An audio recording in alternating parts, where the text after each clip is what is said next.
नमस्कार, स्वागत है आपका बिहार समाचार में। बिहार में भयंकर बारिश हुई है जिसने पूरी तरह से तबाही मचा दी है, साथ ही सरकार के दावों की पोल खुल गई है। तो वहीं बड़ी खबर आ रही है कि बिहार के गरीबों को सरकार आवास देगी, घर देगी सरकार। साथ ही खबर है कि बिहार में 1 जून के बाद लॉकडाउन समाप्त हो सकता है। तो आज की बड़ी खबरों पर बात करने से पहले आपसे अनुरोध है, कृपया वीडियो को एक प्यारा सा लाइक अवश्य कर दीजिएगा।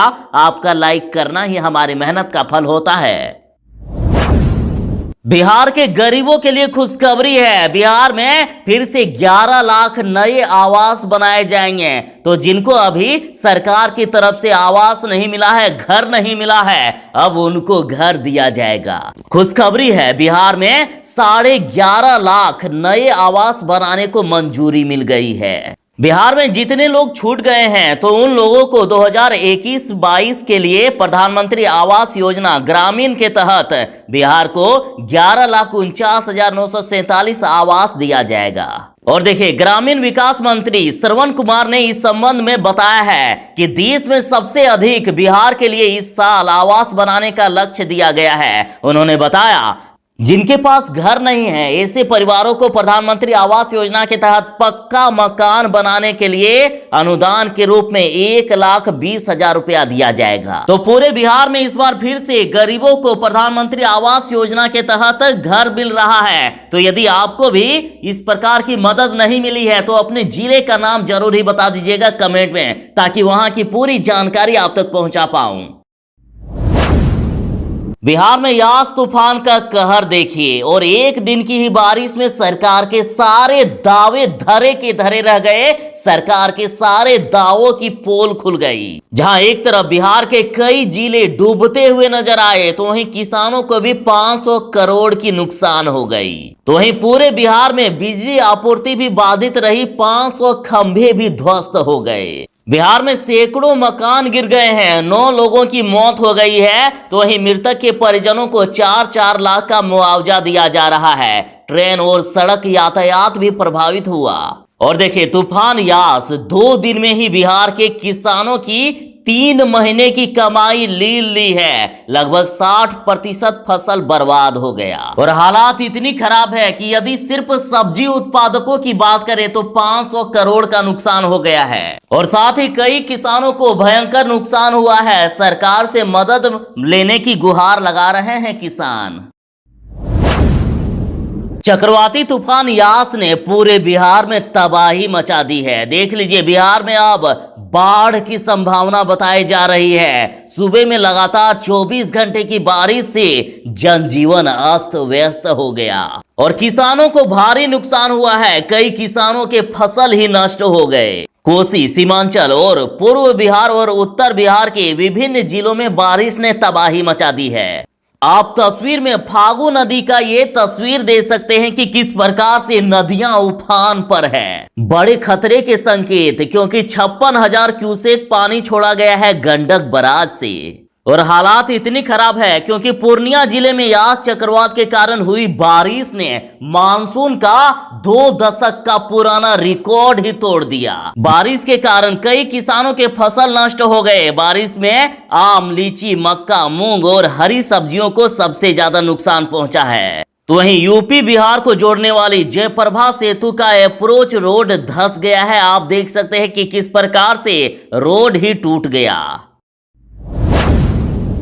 अब तक की बड़ी खबर आ रही है कि बिहार को 1 जून के बाद अनलॉक किया जा सकता है। कहा जा रहा है कि बिहार में कोरोना की कम रफ्तार को देखते हुए अब अनलॉक की प्रक्रिया बिहार सरकार अपना सकती है और इस बार बाजार और दुकानों को खोलने की इजाजत मिल सकती है। और धीरे धीरे देश के अन्य राज्यों को भी अनलॉक किया जा रहा है। दिल्ली से बड़ी खबर है, दिल्ली को भी अब अनलॉक किया जा रहा है।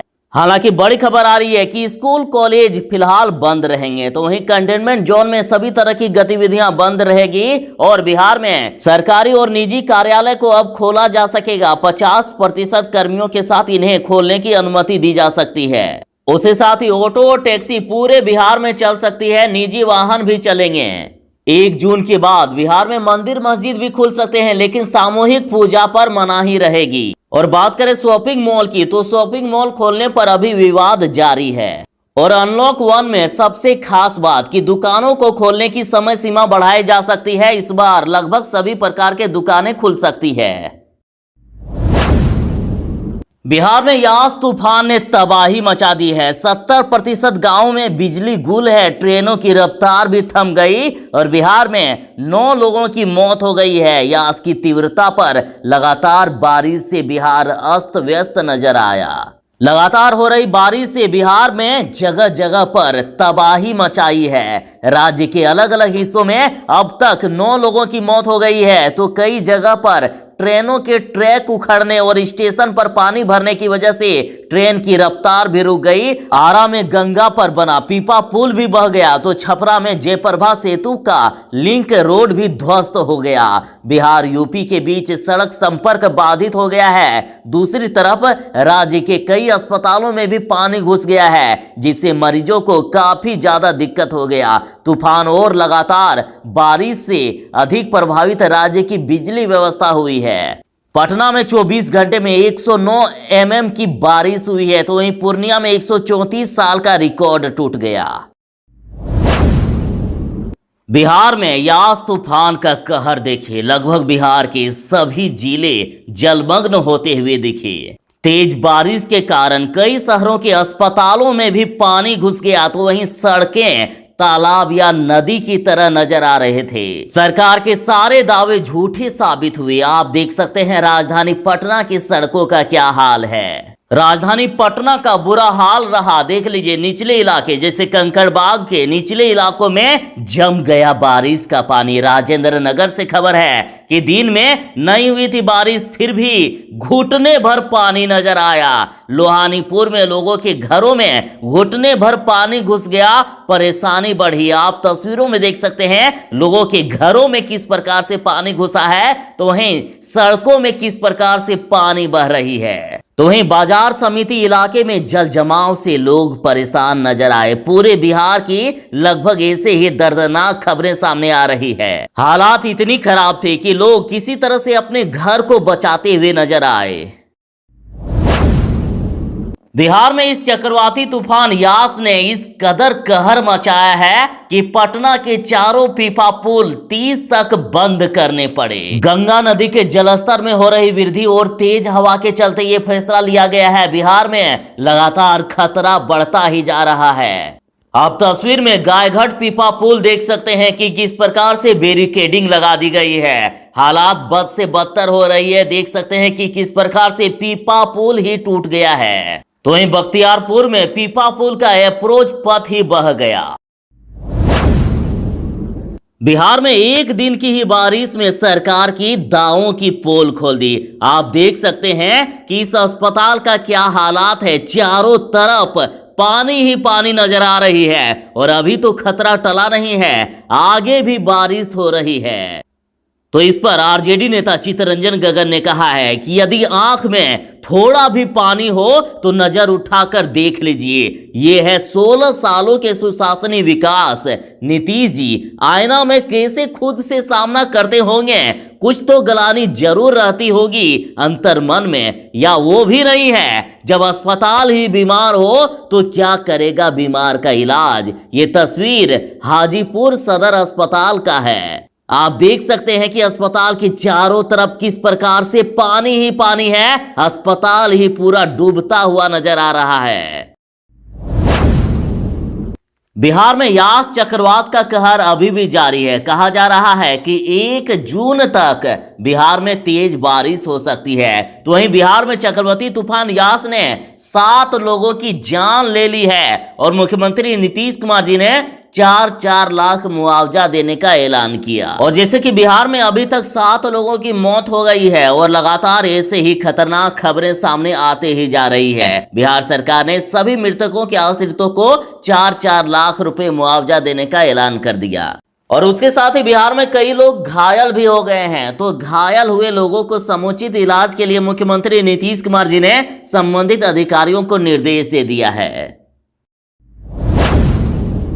जैसे कि कहा जा रहा है कि बिहार को 1 जून के बाद अनलॉक किया जाएगा, लॉकडाउन में अब छूट दी जाएगी। तो वहीं बड़ी खबर आ रही है कि देश में कोरोना को लेकर 30 जून तक जारी रहेगी सख्ती। केंद्रीय गृह मंत्रालय ने सभी राज्यों को निर्देश दे दिया है।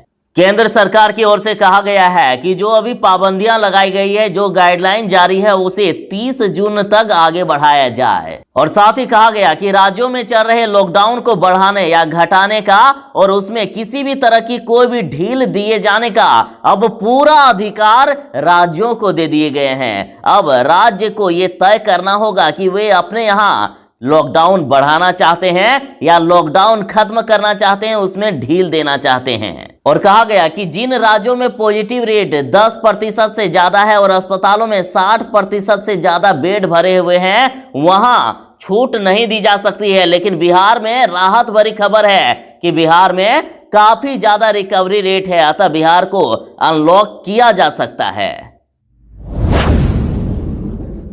बिहार में यास तूफान का कहर जारी है। बिहार में चारों तरफ पानी ही पानी नजर आ रहा है और खतरा आगे भी जारी रहेगा। कहा जा रहा है कि अब 1 जून तक बिहार में तेज बारिश हो सकती है। देख लीजिए, बिहार बंगाल से यूपी तक यास से पानी ही पानी। और इतना ही नहीं, कहा जा रहा है कि बाढ़ जैसी स्थिति भी बन सकती है। बारिश से सड़कों पर पानी भर गया है, जगह जगह जल जमाव हो गया है, नदियां भी उफान पर है। गंगा नदी भी काफी ज्यादा खतरनाक होती जा रही है और खतरा इस प्रकार से बढ़ते जा रहा है कि कहीं बिहार अब फिर से ना डूब जाए। देख लीजिए, बिहार के कई इलाकों में बाढ़ का खतरा मंडरा रहा है। गंडक बराज से 56,000 क्यूसेक पानी किया गया है डिस्चार्ज।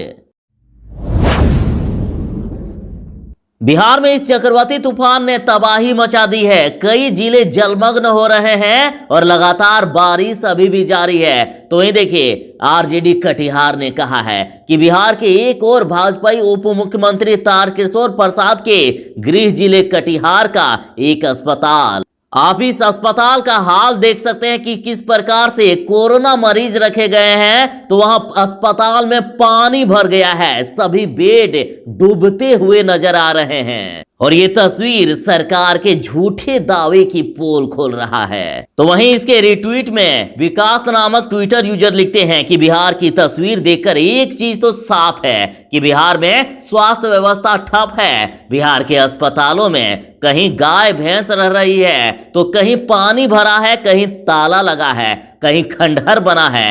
शर्म आनी चाहिए सरकार को। बिहार में यास चक्रवात ने पूरी तरह से तबाही मचा दी है। बिहार के कई जिले जलमग्न होते हुए दिख रहे हैं। आप देख सकते हैं तस्वीरों में कि किस प्रकार के से लोगों के घरों में पानी घुस गया है, दुकानों में पानी घुस गया है। सड़क की हालात ऐसी है कि लगता है नदी या तालाब में तब्दील हो गया हो। बिहार की हालात इस प्रकार है कि सड़कों पर भी चलने से डर लग रहा है। लोगों को डर है कि कहीं वे सड़क पर ही ना डूब जाए। और राजद ने इसे रिट्वीट किया है, जिसमें से मनोज प्रभाकर लिखते हैं कि ये हमारा कटिहार है, हमें गर्व है, हमारे क्षेत्र से उप मुख्यमंत्री तारकिशोर प्रसाद जी हैं। लोगों में सरकार के प्रति गुस्सा है, सरकार पर तरह तरह के तंज कसे जा रहे हैं। यदि एक दिन के बारिश में ये हाल है तो सोचिए पूरा मानसून में आखिर क्या हालात हो सकती है। लालू यादव की बेटी रोहिणी आचार्य ने सुशील मोदी पर बिना नाम लिए तंज कसा है और कहा है कि वह स्वार्थी आदमी कहीं दिख नहीं रहा है। रोहिणी आचार्य ने बिना नाम लिए सुशील मोदी पर कहा है कि कहीं हाफ पैंट में तैर रहे बरसाती मेढक को देखा है, जिसने पिछली बरसात में पड़ोसियों को छोड़ करके सड़कों पर आकर हाफ पैंट में जो खड़ा था। इन्होंने कहा है कि बरसाती मेढक की भांति पटना की बाढ़ में हाफ पैंट में कूद फांद कर पड़ोसियों को मुसीबत में छोड़कर बोरिया बिस्तर लेकर पटना की सड़कों पर जो खड़े थे वह स्वार्थी कहीं दिखाई नहीं दे रहे हैं। पूरे बिहार के साथ पटना में फिर से वही तस्वीर, फिर से वही दर्दनाक तस्वीरें सामने आई है।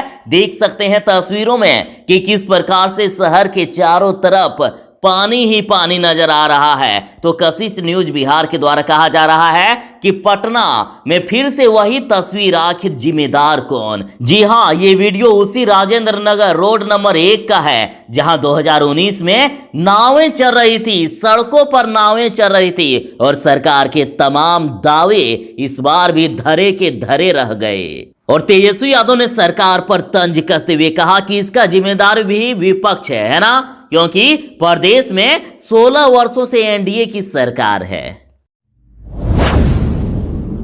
94,000 शिक्षक बहाली को लेकर बड़ी खबर है। शिक्षकों की बहाली का रास्ता साफ हो गया है। सरकार ने पटना हाईकोर्ट को 2 विकल्प दिए हैं, कहा है कि हम भर्ती करने के लिए तैयार हैं, और जिसके कारण इस बहाली पर रोक लगी थी, दरअसल वो प्रॉब्लम सॉल्व हो गई है। सरकार नेत्रहीन सहित शारीरिक रूप से अक्षम लोगों को 4% कोटा का लाभ देने के लिए तैयार है। इन शिक्षकों के बहाली का रास्ता अब साफ होते हुए दिख रहा है। जल्द ही इन्हें नौकरी मिल सकती है। हालांकि दिसंबर सीटेट वालों के लिए भी बड़ी खबर है। देख लीजिए, याचिकाकर्ताओं के वकील ने कोर्ट से कहा है कि कई आवेदक आवेदन नहीं कर पाए थे, इसलिए उन्हें आवेदन करने का एक और मौका दिया जाए।